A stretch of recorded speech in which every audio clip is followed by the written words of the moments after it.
I am doctor Sadia Aamir, microbiologist. Okay, please, are you listening my voice? Last time हम pathogenesis हमने start की थी और हम एक्सोटॉक्सिन्स पढ़ रहे थे। एक्सोटॉक्सिन्स में हमने exotoxins of gram positive bacteria start की थी, ठीक है। उसके हम डिफरेंट मैकेनिज्म्स ऑफ एक्शन थे, वो मैंने तुम लोगों से डिस्कस किया था और कहा था कि इसको प्लीज पढ़ना, हर टॉक्सिन का मैकेनिज्म हम सेपरेटली डिस्कस करेंगे। आप लोगों ने इसको पढ़ा या नहीं पढ़ा? एक्चुअली 10 मिनट्स मेरे से पहले ही वेस्ट हो चुके हुए हैं, कुछ प्रॉब्लम था मेरे लैपटॉप में, तो जो है ना वो अब मैं आप लोगों से पिछला सुन तो नहीं सकती क्योंकि टाइम वेस्ट हो गया ना, मुझे ना लेक्चर कंप्लीट करना है। लेकिन होप सो इंशाल्लाह तुम लोगों ने पढ़ा होगा, ठीक है। उसमें हम जो different mechanism of action discuss कर रहे थे, उसमें हम नंबर 5 वाले मैकेनिज्म पे थे, जिसपे बात कर रहे थे कि super antigens. What are the super antigens? जैसे कि नाम से ही पता लग रहा है कि सुपर एंटीजेंस, जो सिंपल एंटीजेंस होती हैं उनसे ये डिफरेंट होती हैं। Super antigens are class of antigen which causes non specific activation of T cells, ठीक है। कोई स्पेसिफिकली कोई कि इस वाले टी सेल को ही सिर्फ एक्टिवेट करना है, ऐसा नहीं होता। नॉन स्पेसिफिक एक्टिवेशन हो जाएगी सारे टी सेल्स की, resulting in the massive cytokine release. तुम लोगों ने इन्फ्लेमेशन का चैप्टर तुम लोगों का स्टार्ट हो गया, इंशाल्लाह तुम लोग उसमें डिटेल में पढ़ लोगे साइटोकाइंस कैसे रिलीज होते हैं और वो क्या एक्शन परफॉर्म करते हैं, ठीक है। Super antigen they are produced by the pathogenic microbes, ठीक है, as a defence mechanism, as a defense mechanism against the immune system, against our immune system, ठीक है। हमारे इम्यून सिस्टम के अगेंस्ट पैथोजेनिक बैक्टीरिया जो होते हैं ना वो रिलीज करेंगे सुपर एंटीजेंस को। जो टिपिकल एंटीजेंस होती है या जिनको हम नॉन सुपर कहते हैं, वो सिर्फ एक या दो जो फ्यू हेल्पर टी सेल्स को एक्टिवेट करेंगी, जबकि super antigens they activate a large number of T sales. आप लोगों ने सुपर एंटीजेंस स्पेशल बैक्टीरियोलॉजी में डिफरेंट एंटीजेंस के रिगार्डिंग पढ़ना है कि ये वाली एंटीजन सुपर एंटीजन है और इसका मैकेनिज्म ऐसा है। इसके अलावा आप लोगों ने इम्यूनोलॉजी में भी पढ़ना है सुपर एंटीजेंस को, ठीक है। इम्यूनोलॉजी में भी मेंशन किया है सुपर एंटीजेंस, इसलिए आपको पढ़ना एक दफा पढ़ना ही है, तो प्लीज अभी पढ़ लो ताकि जहां जहां पे भी पढ़ोगे फर्दर फिर अंडरस्टैंडिंग इजी हो जाएगी, ठीक है। आगे मेंशन किया हुआ है कि एक जो सिंपल एंटीजन है वो कितना टी सेल को एक्टिवेट करेगी, हमारी बॉडी के 0.0001% जो टी सेल्स हैं उनको सिर्फ एक्टिवेट करेगी, जबकि जो सुपर एंटीजन हैं वो टोटल टी सेल के 20% जो है ना टी सेल्स उनको एक्टिवेट करेगी, ठीक है। इसकी डिफरेंट एग्जांपल्स हैं, उस दिन बात की थी हमने एंटी CD3 और एंटी CD20, ये दोनों जो होती है ना ये सुपर एंटीजेंस की एग्जांपल्स में आता है, ठीक है। नेक्स्ट स्लाइड हम देखेंगे कि what are the examples of the super antigens, ठीक है। These are different examples. Toxic shock syndrome toxin जो है जो स्टेफ ऑरियस प्रोड्यूस करता है, इसके अलावा streptococcus pyogenes, both are gram positive cocci, ये प्रोड्यूस करते हैं टॉक्सिक शॉक सिंड्रोम टॉक्सिन, जो कि अपना mechanism of action behave as a super antigen, ठीक है। Large number of T cells को एक्टिवेट करेगी, इसी वजह से इसको हम टी सेल माइटोजन भी कहते हैं। वो यही बात है कि activate a large number of T cell. इसके अलावा स्टेफिलोकोकस की जो enterotoxins, those toxins which act on the GIT tract, they are called enterotoxins, ठीक है।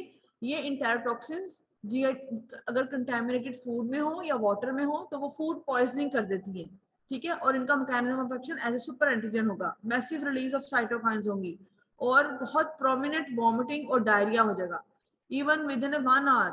अगर कंटेमिनेटेड फूड जिसके अंदर स्टेफिलोकोकस की इंटेरोटॉक्सिन्स थी वो किसी ने खा ली है तो उसको 1 से 6 घंटे के अंदर अंदर फूड पॉइजनिंग और डायरिया हो सकता है, ठीक है। इरेथ्रोजेनिक टॉक्सिन बाय द स्ट्रेप्टोकोकस पायोजेनिस, ठीक है। उसका जो डीएनए है इसका टॉक्सिन का, it is located on the temperate bacteriophage, temperate bacteriophage जो हमने पहले बात की थी, ठीक है, जो बीटा फेज वगैरह, तो ये वही बात करें कि वो इसको एनकोड करता है, ठीक। ये तो सारे डिफरेंट एग्जांपल्स है सुपर एंटीजेंस की। ये पिक्चर मैकेनिज्म शो करवा रही है एक सुपर एंटीजन का और एक सिंपल एंटीजन का। ये तुम लोगों की बुक की पिक्चर है जो मैंने इम्यूनोलॉजी के चैप्टर से ली है, इम्यूनोलॉजी के सेकंड चैप्टर से, ठीक है। इसमें देखो जो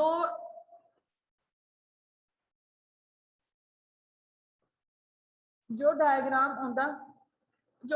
ऑन द एक्सट्रीम लेफ्ट पे है वो शो करवा रही है कि जब एक सिंपल एंटीजन आएगी तो हमारा इम्यून सिस्टम कैसे बिहेव करेगा। ठीक है, देखो ये है एक एंटीजन प्रेजेंटिंग सेल्स। आप लोगों को पता है एंटीजन प्रेजेंटिंग सेल्स कौन कौन से होते हैं? मैक्रोफेजेस वगैरह होते हैं। ठीक है, ये एक एंटीजन प्रेजेंटिंग सेल है which is attached with the class 2 MHC। MHC क्या होती है? मेजर हिस्टोकम्पैटिबिलिटी कॉम्प्लेक्सेस होते हैं जो कि हमारे सेल्स पे होते हैं, हमारी बॉडी के इम्यून सेल्स पे होते हैं, तमाम सेल्स पे होते हैं। ठीक है, और डिफरेंट डिफरेंट होते हैं। एक क्लास 1 MHC होता है, क्लास 2 होता है, क्लास 3 होता है। इम्यूनोलॉजी में इंशाल्लाह तुम लोग डिटेल से पढ़ लोगे। ठीक है, ये एक सिंपल एंटीजन है जिसको हम नॉन सुपर भी कह सकते हैं।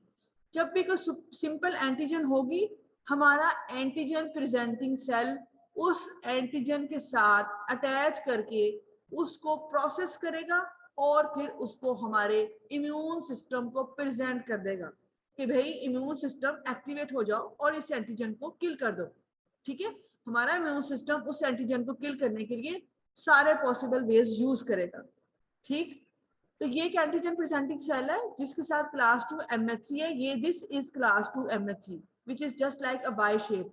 ठीक है, ये एक एंटीजन को प्रेजेंट कर रहा है हमारे हेल्पर टी सेल को। ठीक है, और हेल्पर टी सेल पे जो रिसेप्टर है उसको हम कहते हैं टी सेल रिसेप्टर, जो कि TCR से शो किया हुआ है।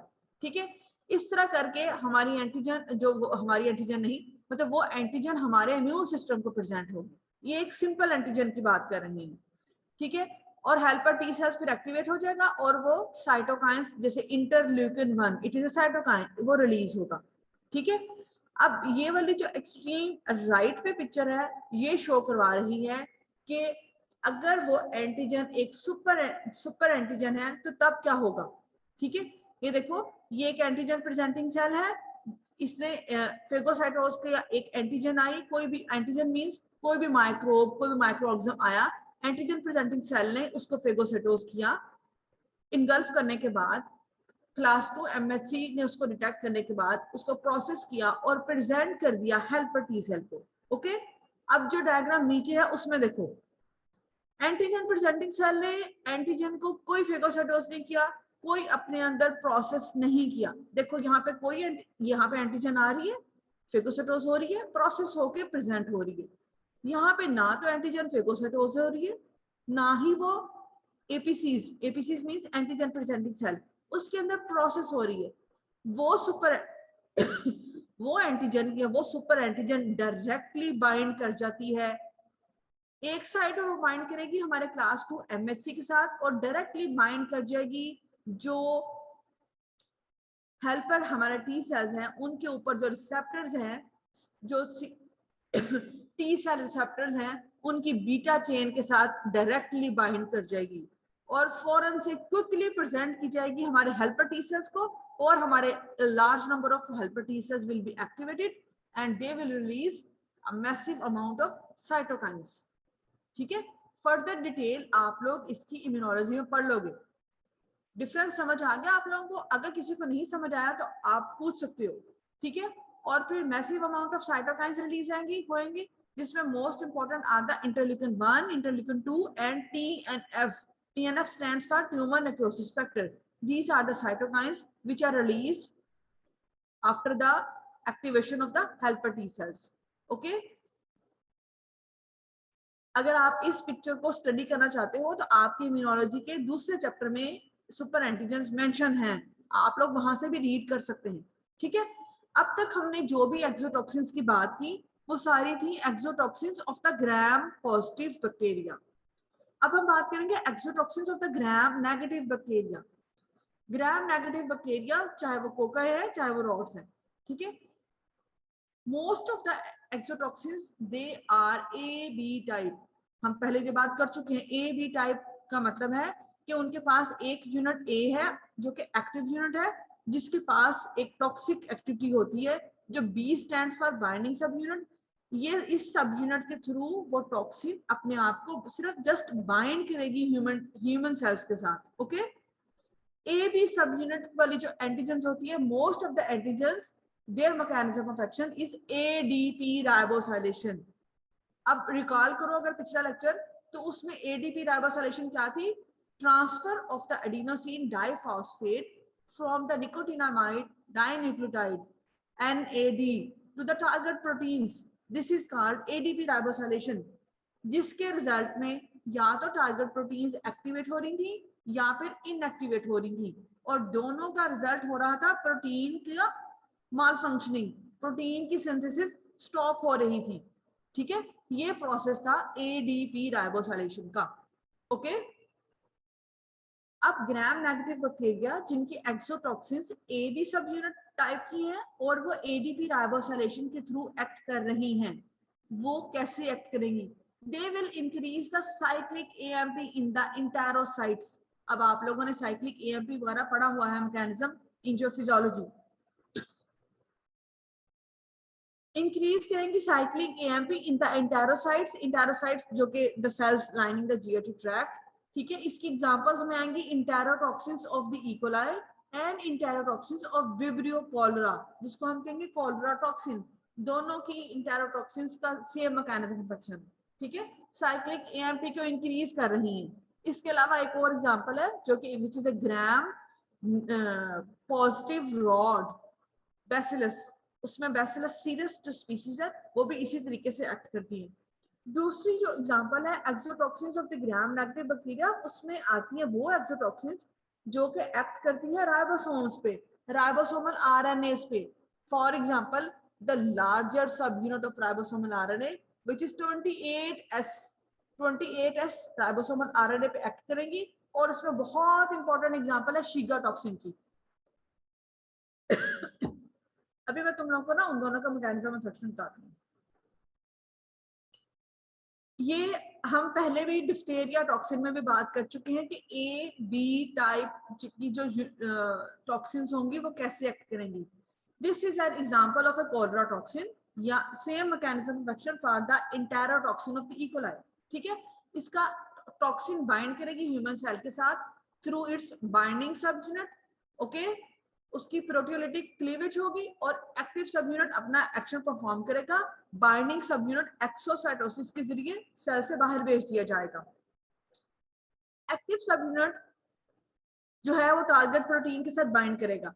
कॉलरा टॉक्सिन के अंदर ये टारगेट प्रोटीन जीएस प्रोटीन होती है जिसको हम कहते हैं स्टिमुलेटरी प्रोटीन, उनके साथ बाइंड करेगा और एडीपी राइबोसिलेशन करेगा। इसके रिजल्ट में due to the result of the ADP ribosylation, adenylate cyclase will be activated.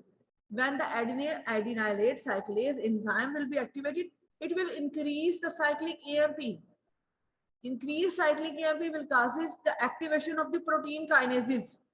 These are the enzymes which are located in the membrane. Increased protein kinases, और इस protein kinesis के activation के result में क्या होगा? Water और electrolyte जो है सेल्स उसकी मेम्ब्रेन की डिसरप्शन होगी। डेफिनेटली काइनेसिस ने प्रोटीन्स की ब्रेकडाउन कर दी और वाटर एंड इलेक्ट्रोलाइट पोर बन जाएंगे, सेल मेम्ब्रेन्स के अंदर पोर्स बन जाएंगे और इन पोर्स के through water and electrolytes will move outside the cell into the lumen of the gut. जब वाटर और इलेक्ट्रोलाइट से मूव करेंगे आउटसाइड, ठीक है, तो क्या होगा? उसको हम कहेंगे वाटरी डायरिया हो गया। This is the mechanism of action of the E. coli and the cholera toxin. Okay. अब E. coli की जो एक्सोटॉक्सिन्स होती हैं जिनको हम कहते हैं इंटेरोटॉक्सिन्स, ये दो टाइप की होती हैं। इसमें से कुछ इंटेरोटॉक्सिन्स हीट लेबाइल हैं, कुछ हीट स्टेबल हैं। हीट लेबाइल का मतलब होता है कि वो exotoxin it can be killed by the process of the boiling. अगर हम 65 डिग्री सेंटीग्रेड पे 30 मिनट्स के लिए बॉइलिंग करेंगे तो वो एक्सोटॉक्सिन, या हम इसको प्रिसाइजली कह लें तो हम कहेंगे ई कोलाई की enterotoxin. Actually it is exotoxin. Okay, specifically enterotoxin. तो वो इनएक्टिवेट हो जाएगी। इट विल कॉज, ये मैंने इन दोनों का एक टैबुलेटेड फॉर्म में दोनों के डिफरेंसेस शो करवाए हैं। जो हीट लेबाइल होगी it will cause the watery and non bloody diarrhoea. It will activate the adenylate cyclase in the small intestine, जिसके रिजल्ट में साइक्लिक AMP इंक्रीज होगी इंटेरोसाइट्स पे, एक्सक्रीशन हो जाएगी क्लोराइड आयंस की, इनहिबिशन हो जाएगी रीअब्जॉर्प्शन ऑफ सोडियम आयंस, जिसकी वजह से लॉस होगा फ्लूइड एंड इलेक्ट्रोलाइट्स का। ये देखो अब सेम मैकेनिज्म ऑफ एक्शन है, एक दफा इसको स्टडी किया हमें अब पता लग गया, जहां पे भी बात की जाएगी एडीपी राइबोसिलेशन की हम सारा मैकेनिज्म ऑफ एक्शन कोड कर सकते हैं। ओके, अगर यहाँ तक किसी बच्चे को समझ नहीं आई तो प्लीज आप मेरे से पूछ सकते हो। ठीक है, जो हीट स्टेबल टॉक्सिन होगी it is non inactivated by boiling. It also causes the diarrhea, but it will activate the guanylate cyclase. Heat labile will activate adenylate cyclase. Heat stable will activate guanylate cyclase. Okay, it will increase the cyclic GMP. सिर्फ ये फर्क है, बाकी same mechanism of action है। Okay, it will inhibit the reabsorption of sodium ions और बाकी सारी वही बात, loss of fluid and electrolytes होगा और डायरिया हो जाएगा। ठीक है, E. coli की इंटेरोटॉक्सिन के genes they are encoded on the plasmids. Last time मैंने तुम लोगों को कहा था please make your own tables, ठीक है, और उसमें मेंशन कर लो कि E. coli की जो इंटेरोटॉक्सिन है वो प्लाज्मिड एनकोडेड है। Okay, pertussis toxin, it is produced by the Bordetella pertussis and the disease caused by it is called the whooping cough, जिसको हम whooping cough को काली खांसी भी कहते हैं आम टर्मिनोलॉजी में। It will cause the ADP ribosylation of the GI proteins। अभी जो हमने पीछे कॉलरा टॉक्सिन की बात की और E. coli की एक्सोटॉक्सिन की बात की, उसमें वो एक्टिवेट कर रही थी स्टिमुलेटरी G प्रोटीन्स को। Pertussis toxin will cause the ADP ribosylation of inhibitory proteins। Please ये डिफरेंसेस याद रखना। G inhibitory proteins, inactivation of inhibitory regulators will ultimately will cause the activation of the stimulatory जो regulators है। Okay, जब भी किसी भी प्रोसेस का जो चेक मैकेनिज्म इनहिबिट हो गया, इट मींस वो प्रोसेस गोइंग ऑन रहेगा क्योंकि उसका फीडबैक जो खत्म हो गया है। So inactivation of inhibitory regulators, it will cause the stimulation of adenylate cyclase। देखो स्टूडेंट्स, उसमें भी adenylate cyclase की एक्टिवेशन हो रही है, इसमें भी adenylate cyclase की ही एक्टिवेशन हो रही है, but mechanism of action different है। उसमें स्टिमुलेटरी प्रोटीन्स को एक्टिवेट करके हो रही थी, इसमें इनहिबिटरी प्रोटीन्स को इनहिबिट करके हो रही है। Okay, stimulation of adenylate cyclase increase cyclic AMP and rest of the mechanism is same। edema हो जाएगा respiratory tract में। this fluid accumulation will causes the cough। okay, it can also cause inhibition of the signal transduction by all chemokine receptors। इसकी वजह से क्या होगा, जब signal transduction inhibit हो जाएगी, लिम्फोसाइट्स की माइग्रेशन इनहिबिट हो जाएगी। लिम्फोसाइट्स अपने लिम्फॉइड ऑर्गन जो कि स्प्लीन है, ठीक है, जो कि लिम्फ नोड्स हैं, उनकी तरफ मूव ही नहीं करेंगे। जब वो मूव नहीं करेंगे तो हम हमारे ब्लड में अकोमुलेट होना शुरू हो जाएंगे। It is increase number of the lymphocytes in our blood is called the lymphocytosis. Lymphocytosis develop हो जाएगी। ठीक है,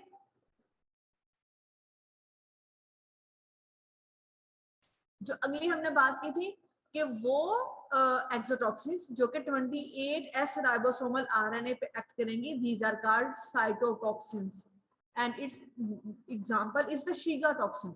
शीगा टॉक्सिन को हम वीरोटॉक्सिन भी कहते हैं बिकॉज ये एक्सपेरिमेंट वीरो मंकीज पे किया गया था, तो इसलिए उसका नाम वीरोटॉक्सिन भी रख दिया, या शीगा लाइक टॉक्सिन कहते हैं। ई कोलाई की एक स्ट्रेन है जिसको हम कहते हैं E coli O157H7। This strain is very important. अक्सर वाइवा में पूछ लेते हैं कि व्हाट इज एमसीक्यूज में आ जाता है स्टूडेंट्स। ई कोलाई O157H7 जो है वो it will act like a Shiga like toxin. इसको हम कहते हैं enterohaemorrhagic strain. It will cause the bloody diarrhoea. पहले हमने जो इकोलाई की बात की थी, इकोलाई की इंटेरोटॉक्सिस वाटरी नॉन ब्लडी डायरिया कर रही थी, लेकिन इकोलाई का वो स्ट्रेन, ये वाला स्ट्रेन जो कि शीगा लाइक टॉक्सिन प्रोड्यूस कर रहा है, it will cause the bloody diarrhoea. और इट इज ये टॉक्सिन हमारी बॉडी में एंटर कैसे होती है, जब कभी भी अंडर कुक्ड मीट हम लें, through the undercooked meat, specially in the fast food restaurants, due to the eating of the hamburgers, उसकी वजह से क्या होता है, अंडर कुक्ड मीट की वजह से आउटब्रेक हो जाता है। ये स्ट्रेन है, ये टॉक्सिन प्रोड्यूस करेगा और वो क्या करेगा, इनएक्टिवेट करेगा प्रोटीन की सिंथेसिस को, जिसकी वजह से सेल डेथ हो जाएगी। its genes are encoded by the lysogenic bacteriophages. ठीक है, this enterohemorrhagic stain it will cause HUS, hemolytic uremic syndrome. जैसा कि नाम से पता लग रहा है, hemolytic uremic syndrome, it means ये स्ट्रेन क्या करेगी, ये हमारे ब्लड सेल जो वेसल्स हैं उनकी जो एंडोथीलियम है उस पे एक्ट करेगी और हमारी कैपिलरीज जो है उसको डैमेज कर देगी, हिमोलाइसिस कर देगी रेड ब्लड सेल्स की, जिसकी वजह से इसको कहा haemolytic uraemic. It will act on our kidneys, हमारी किडनीज की ब्लड वेसल स्पेशली जो है उनको भी डैमेज करेगी, वहां पे भी आरबीसीज को रप्चर करेगी, जिसकी वजह से जो है ब्लड आना शुरू हो जाएगा यूरिन में, ब्लड जो है ना उसको हम कहेंगे यूरेमिक, किडनी फेलियर हो जाएगा. ठीक है, तो इसको कहेंगे हीमोलिटिक यूरेमिक सिंड्रोम, जिसकी एब्रीविएशन है हस, इक्वलाई की O157H7 जो प्रोड्यूस करती है. ठीक है, this is the mechanism, this mechanism of action is same as the Shiga toxin. Shigella dysentery is a gram negative rod, उसका मैकेनिज्म ऑफ एक्शन सेम है जो कि इक्वलाई की इंटेरोहेमरेजिक स्ट्रेन का है. Both cause the bloody diarrhoea. Okay, हमारी exotoxins खत्म होगी. अब हम बात करेंगे एंडोटॉक्सिन की. अगर किसी को कुछ पूछना है तो आप पूछ सकते हो, ठीक है, अदरवाइज इंशाल्लाह तुम लोग बुक से पढ़ना, तुम लोग को समझ आ जाएगी. एंडोटॉक्सिन सेकंड चैप्टर जो पढ़ा था, second chapter structure of bacterial cell जो देखा था, उसमें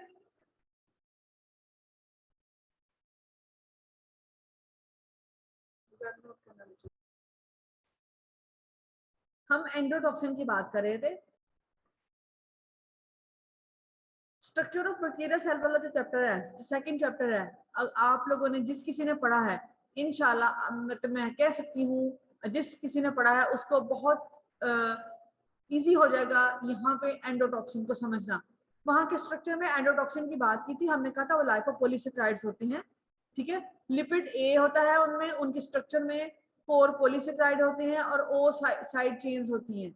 ठीक है ना, जिसमें जो टॉक्सिक मोइटी या टॉक्सिक पार्ट है वो लिपिड ए का पार्ट है.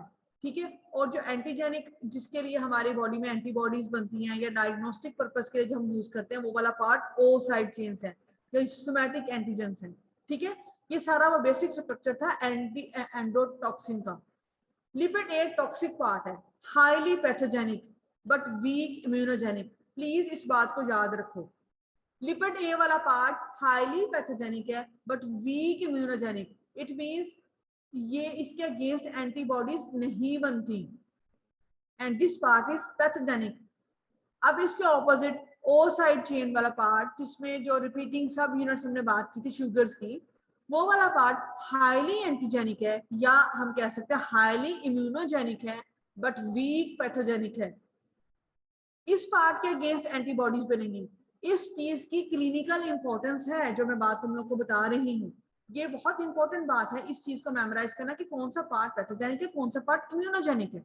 Okay, please structure of bacteria cell में इसको पढ़ लो तो समझ आ जाएगी. एंडोटॉक्सिन्स का मैकेनिज्म ऑफ एक्शन क्या है? Endotoxins are lipopolysaccharides. They are released from the gram-negative bacteria. They bind to the LPS binding proteins which are in the plasma.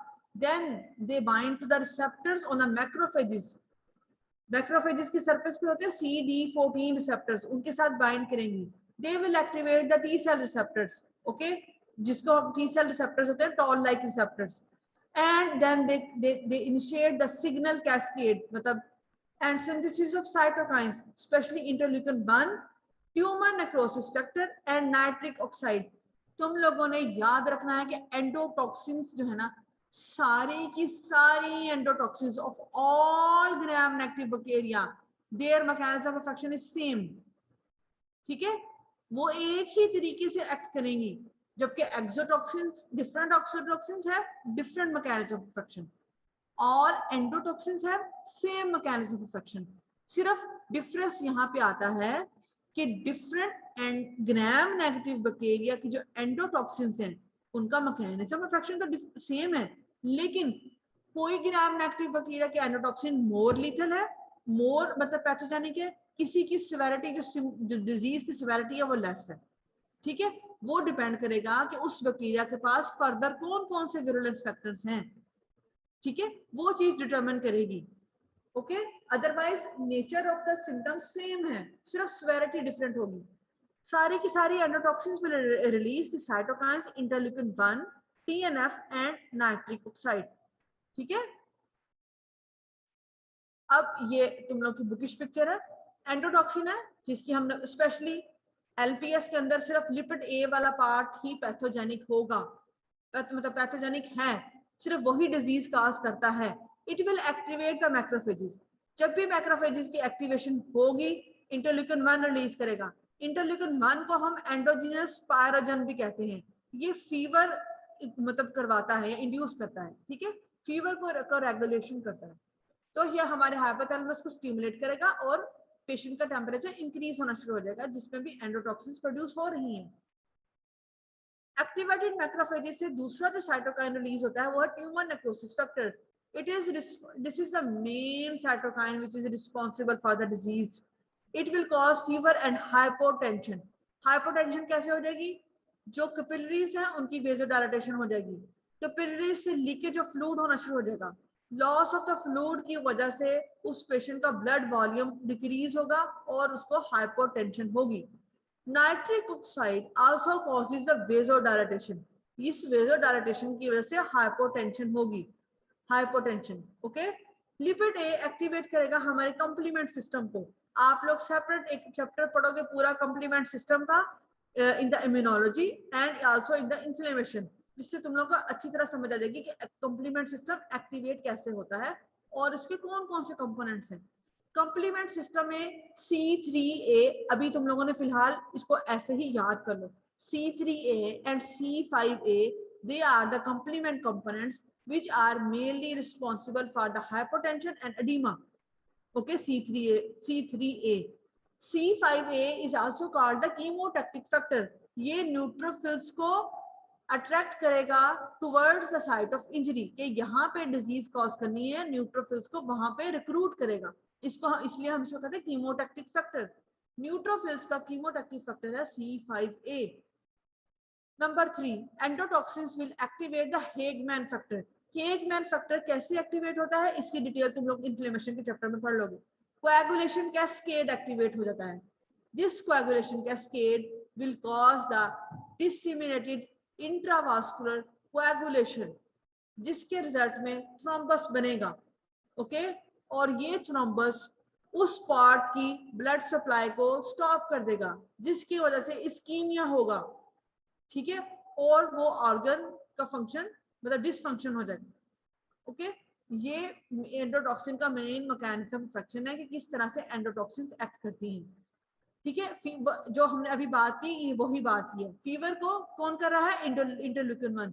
Hypotension TNF ने भी की थी, नाइट्रिक ऑक्साइड ने भी की थी। इसके अलावा ब्रेडिकाइनिन्स रिलीज होंगे। जब हेगमैन फैक्टर एक्टिवेट होगा तो ब्रेडिकाइनिन्स उस पाथवे में रिलीज होते हैं which will cause the hypotension.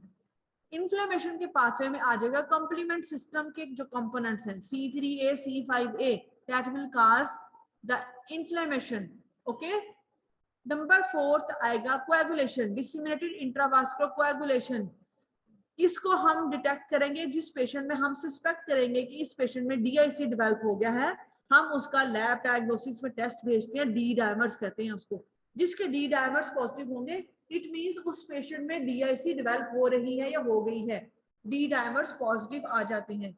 Actually D dimers are the break down products of the जब डैमेज होगा कैपिलरीज को तो वहां से जो प्रोडक्ट्स रिलीज होते हैं ना उनको कहते हैं, उनको डिटेक्ट करेंगे। वो डिटेक्शन होगी, पॉजिटिव आ गए तो कहेंगे इसमें कोएगुलेशन कैस्केड एक्टिवेट हो गया, DIC होगी पेशेंट को।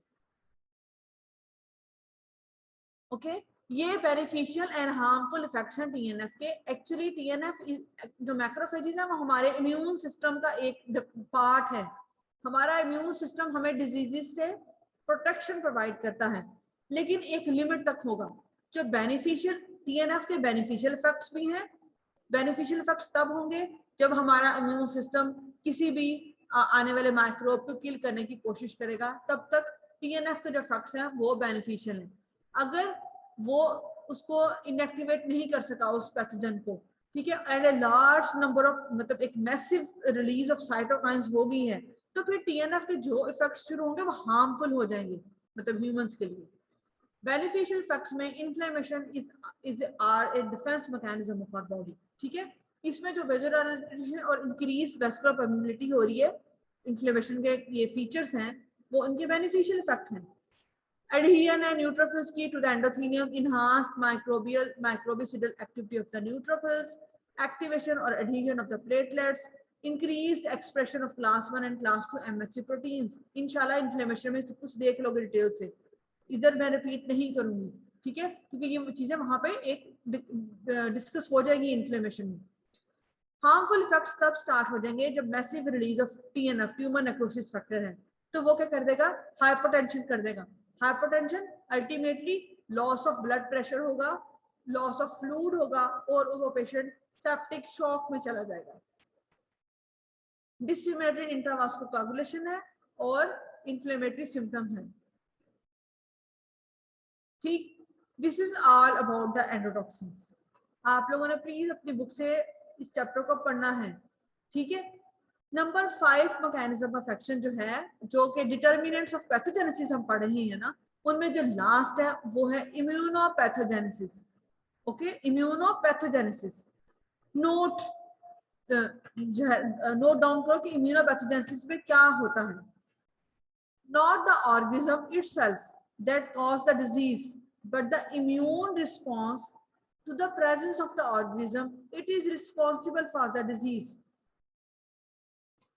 जब आप लोग ग्राम पॉजिटिव कोकाई पढ़ोगे, वहां पे तुम लोग पढ़ोगे स्ट्रेप्टोकोकस पायोजेनिस। स्पेशल बैक्टीरियोलॉजी में स्ट्रेप्टोकोकस पायोजेनिस में बच्चों तुम लोग पढ़ोगे कि जो है ऑटो इम्यून डिजीजेस स्टार्ट हो जाती हैं, ठीक है। उसमें आ जाती है बड़ी इंपॉर्टेंट एग्जांपल रूमेटिक फीवर की और एक्यूट ग्लोमेरुलोनेफ्राइटिस की। इनमें मैं तुम लोगों को ब्रीफ सा बताती हूँ इसमें होता क्या है। इसमें एक्चुअली स्ट्रेप्टोकोकस पायोजेनिस बॉडी में एंटर हुआ, उसने या तो फ्रेंजाइटिस करवाया या उसने स्किन के इन्फेक्शंस करवाए। बेसिकली तो उसने फ्रेंजाइटिस करवाया या स्किन के इन्फेक्शंस करवाए, लेकिन एक्चुअली वो एंटीजन हमारी बॉडी जो हमारे जो ह्यूमन के सेल हैं जो नॉर्मल है, किडनीज के हैं या जो आरबीसीज हैं, उनकी किसी स्ट्रक्चरल कंपोनेंट के साथ बाइंड कर जाएगी और बनी वो एंटीबॉडीज एक्चुअली फ्रेंजाइटिस के अगेंस्ट बनी थी या स्किन इन्फेक्शन के अगेंस्ट बनी थी, बट उनकी स्ट्रक्चरल सिमिलैरिटीज थी with the antigens which are located on our normal tissues, for example kidneys पे या हमारे joints पे, ठीक है, या blood vessels पे, वो उनके साथ क्रॉस रिएक्ट कर गई। Due to this cross reaction disease appear हो जाएगी, ठीक है। ऑर्गेनिज्म इटसेल्फ वहां पे इस टाइम प्रेजेंट नहीं है, एक्चुअली उस ऑर्गेनिज्म के रिजल्ट में जो हमारा इम्यून सिस्टम एक्टिवेट हुआ था ना, वो ये डिजीज कॉज करेगा। अच्छी तरह समझ तुम लोगों को इंशाल्लाह ग्राम पॉजिटिव कोकाई में इसकी आ जाएगी। It can occur in the acute and chronic infections. Over stimulation हो जाएगी cytokines production and complement activation by the endotoxins. It will cause the tissue injury in the absence of N immune response, ठीक है। Continuously generated antigens which are released from the persisting viable microbes will subsequently elicit the humoral antibodies and cell-mediated immunity, resulting in the chronic immunopathogenesis. Certain poorly degradable antigens, for example, the pneumococcal polysaccharides and group A streptococcal cell walls, they can maintain the immunopathology. ये 3-4 mechanism है जिसकी वजह से इम्यूनोपैथोजेनेसिस develop होगी, ठीक है। या तो ये डेवलप हो जाएगी ओवर स्टिमुलेशन ऑफ साइटोकाइंस की रिलीज होने से, ठीक है, या हमारे कॉम्प्लीमेंट सिस्टम के एक्टिवेशन होने से, या फिर अभी जो मैं तुम लोगों से बात कर रही थी जिसमें रूमेटिक फीवर या एक्यूट ग्लोमेरुलोनेफ्राइटिस की बात करी थी कि पुअरली डिग्रेडेबल जो एंटीजेंस थी जो कि क्रॉस रिएक्ट कर गई, इन क्रॉस रिएक्टिंग एंटीजेंस की वजह से इम्यूनोपैथोलॉजी डेवलप होगी, ठीक है। इम्यून रिस्पॉन्स की वजह से डिजीज प्रेजेंट होगी। दिस इज कोच पोस्टुलेट, जो तो एक बड़ा इंपॉर्टेंट है, अक्सर 2 या 3 मार्क्स का एग्जाम में आ जाता है। व्हाट इज कोच पोस्टुलेट पूछ लेते हैं। इसके जो है ना मेन 5 फीचर्स हैं, तुम लोगों को इसको लर्न बाय हार्ट करना है कि व्हाट इज कोच पोस्टुलेट। ठीक है, actually it was a scientist which was which was doing his search to find out the causative agent of the infectious diseases. उसने अपनी रिसर्च के रिजल्ट में जो 5 मेन अपने जो है ना वो दिए थे, रूल्स कह सकते हैं, या कि ये चीजें होनी चाहिए किसी भी पैथोजन को डिजीज कॉज करने के लिए। अगर आप किसी भी पैथोजन को लेबल करें कि ये इस इंफेक्शियस डिजीज का कॉजेटिव एजेंट है, तो उस माइक्रोब को इन 5 फीचर्स को फुलफिल करना चाहिए। उसमें आएगा the organism, number 1, the organism must always be found in humans with the infectious disease। मतलब अगर किसी ह्यूमन में इंफेक्शियस डिजीज है तो उस ऑर्गेनिज्म को हमेशा प्रेजेंट होना चाहिए, must always be found, but not found in the healthy ones. जो लोग हेल्दी हैं उनमें उसको नहीं होना चाहिए। उस ऑर्गेनिज्म को सिर्फ इंफेक्शियस डिजीज या पैथोजेनेसिस या डिजीज जिसमें है सिर्फ उसी इंडिविजुअल में होना चाहिए। ठीक है, number 2, the organism it must be isolated from the humans with the infectious disease. एक तो बात है कि वो पहले उस इंडिविजुअल में प्रेजेंट हो, दूसरी बात यह है कि हम उसको आइसोलेट भी कर सकें। इट मीन्स हम उसको लैब डायग्नोसिस में हम उसको आइसोलेट कर सकें और हम उसको ग्रो कर सकें इन द प्योर कल्चर्स। ठीक है, द ऑर्गेनिज्म प्रेजेंट भी हो, आइसोलेट भी किया जा सके। It must initiate the disease when it is re-inoculated into the susceptible animals। एक ऑर्गेनिज्म हम प्रेजेंट भी है, हमने उसको आइसोलेट भी कर लिया है, अगर हम उस आइसोलेट को किसी ससेप्टेबल होस्ट में इनोकुलेट करें तो उसको उसमें डिजीज भी काज करनी चाहिए। ओके, एंड डिजीज काज करने के बाद हम उस ऑर्गेनिज्म में जिसमें डिजीज, हम उस इंडिविजुअल में जिसमें डिजीज कॉज हुई है उससे हम उसको री आइसोलेट कर सकें। एक इंडिविजुअल, मैं रिपीट कर रही हूँ, एक इंडिविजुअल जिसमें कोई इंफेक्शियस डिजीज है उसमें मस्ट जो है वो ऑर्गेनिज्म को प्रेजेंट होना चाहिए। ठीक है, दूसरी बात यह है कि हम उस ऑर्गेनिज्म को आइसोलेट भी कर सकें। ठीक है, तीसरी बात यह कि हम उस ऑर्गेनिज्म को अगर री-इनोकुलेट करें तो उसको डिजीज भी प्रोड्यूस करनी चाहिए। नंबर 4 बात, हम उसको री आइसोलेट कर सकें। ओके, ये मेन 4 फीचर्स 5 फीचर्स हैं जो तुम लोगों को किसी भी ऑर्गेनिज्म को अगर लेबल करना है कि this is the positive agent of फलां फलां डिजीज, तो उसको इन 4-5 क्राइटेरिया को मस्ट फुलफिल करना चाहिए। The organism should be re-isolated from the experimentally infected animal. Okay, these postulates number 3 and 4 are extremely important in definite proof of the role of the agent in the human disease. ठीक है, तो this is all about the cost postulate. यहाँ पे तुम लोगों का pathogenesis का chapter फिर खत्म हो गया है। आज नॉर्मल फ्लोरा में मैंने तुम लोगों को पढ़ाना था, थोड़ा सा बताना था उसका, वो due to some problem in my laptop, वो इंशाल्लाह हम नेक्स्ट टाइम जो है डिस्कस करेंगे। ठीक है, एक दो बातें यहाँ पे डिस्कस करनी थी।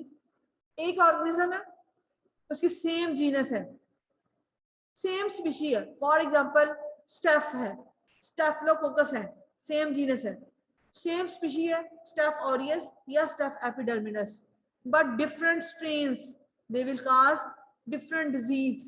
व्हाई? एक बैक्टीरिया एक ही जीनस से बिलोंग कर रहा है, उसकी स्पीशीज भी सेम है। Okay, for example staph aureus की ही बात करें, स्टेफलोकोकस है, सेम जीनस, ऑरियस इसकी स्पीशीज है, लेकिन आगे जो डिफरेंट स्ट्रेन्स हैं उसकी, ठीक है, वो डिफरेंट डिजीजेस कॉज कर रही हैं। क्यों? ये पहले हमने बात की है, due to the different virulence factors. Due to the difference virulence factors, virulence factors कहाँ कहाँ पे एनकोड हो रहे हैं? या तो प्लाज्मिड्स के थ्रू एनकोड हो रहे हैं या वो ट्रांसपोसन्स पे इंक्लूड हो रहे हैं, एनकोड हो रहे हैं, या वो टेम्परेट बैक्टीरियोफेजेस पे एनकोड हो रहे हैं, या वो पैथोजेनिसिटी आइलैंड्स पे हैं, ठीक है। Due to these different virulence factors, same genus same species but different strains will cause different disease. ये बात बहुत इंपॉर्टेंट है। Okay, thank you so much. यहाँ पे पैथोजेनेसिस का चैप्टर कंप्लीट हो।